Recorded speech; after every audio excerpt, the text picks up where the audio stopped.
Ustadz ini kan selama ini mampu mengenyam pesan-pesan dakwah dengan lebih cair. Ada lucunya, ada sarkasnya, itu khas Indonesia sekali. Sehingga bisa diterima oleh banyak orang. Pertanyaan Sherly adalah dari mana Pak Ustadz skill itu Pak Ustadz dapat? Ini yang orang tidak tahu. Saya ini dosen komunikasi. S1, S2, S3 saya itu komunikasi. Di dalam ilmu komunikasi ada disebut komunikasi persuasif. Bagaimana orang dibujuk supaya dia mau ikut dengan kita. Itulah komunikasi persuasif yang lawannya adalah kursif, paksaan. Ya. Saya melanjutkan Sherly tadi sama Yohana. Ya. Nah, tolong bujuk saya supaya sholat. Puasa saya lakukan, semua saya lakukan kecuali sholat.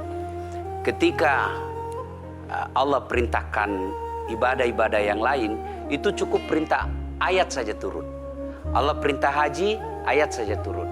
Allah perintah puasa, ayat saja turun. Allah perintah bayar zakat, ayat saja turun. Tapi ketika Allah perintah sholat, tidak boleh ayat turun. Nabi dijemput oleh 2 malaikat, kemudian diajak naik, ketemu dengan Allah untuk menerima perintah ini. Kenapa? Karena perintah ini sangat penting. Mas, saya boleh dagang, bayar zakat sambil nyanyi. Saya boleh haji sambil nyanyi. Tawaf, labbaik Allahumma labbaik, labbaik la syarika lak labbaik. Boleh. Ya, saya bayar zakat boleh sambil nyanyi. Begadang jangan begadang. Kenapa? Sholat tak boleh. Allahu Akbar. Darah muda, darahnya pada batal sholat saya. Kenapa? Inilah puncak penghambaan kepada Allah. Jadi puncak penghambaan kalau saya meraku hamba, sholat. Yang paling mulia dalam tubuh kita, kepala. Adik-adik bercanda dipukul pantatmu masih senyum. Dorong dadamu masih senyum. Tapi jangan bercanda pukul kepalamu. Tak, kau pukul kepala saya pasti saya marah. Kenapa? Harga diri di sini.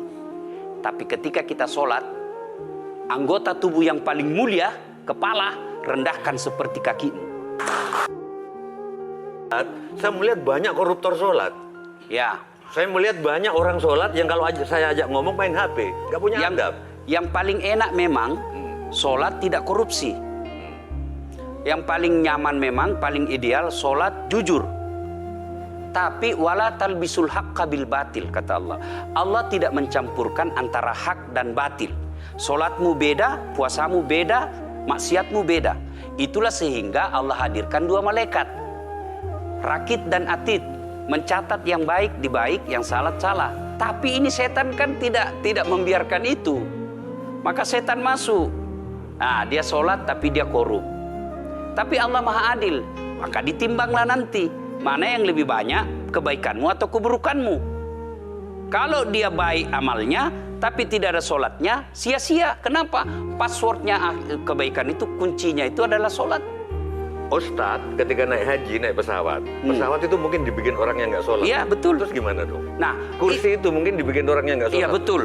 Terus? Nah, bagi orang yang tidak sholat itu, Allah nanti perlihatkan amalnya. Yang ciptakan listrik ini luar biasa amalnya. Iya. Saya bisa dakwah karena ada mic. Iya. Dan mic itu dari orang non-muslim yang ciptakan. Maka Allah nanti pamerkan. Ini kau punya amal. Ini 10 guda, 10 miliar kau punya amal. Mana passwordnya? Mana kuncinya? Kuncinya itulah sholat. As-sholatu imanuddin, as-sholatu miftahul jannah. Sholat itu kunci kebaikan, sholat itu tiangnya agama. Sebuah bangunan, dia bisa berdiri tanpa dinding. Sebuah bangunan, dia bisa kokoh tanpa atap. Tapi ketika bangunan tidak punya tiang, pasti tidak kokoh. Tiang itulah dalam agama sholat. Dia tidak husuk, tidak ada urusan. Allah tidak hitung kamu husuk atau tidak. Kamu datang deh sujud sama saya. Ya. Sudah sholat, idealnya dia bersih. Karena tidak mungkin sholat kalau dia tidak wudhu. Tapi kok ada orang sholat tapi jorok, buang sampah sembarangan. Itulah keberhasilan setan menggoda kita. Itulah sebabnya kita minta perlindungan kepada Allah. Kenapa ketika melontar 3 jumroh? Orang haji kan melempar 3 jumroh. 1 tiang, 7 batu. Kenapa tidak dikumpul saja itu? 1 kali lempar, tak. Kenapa?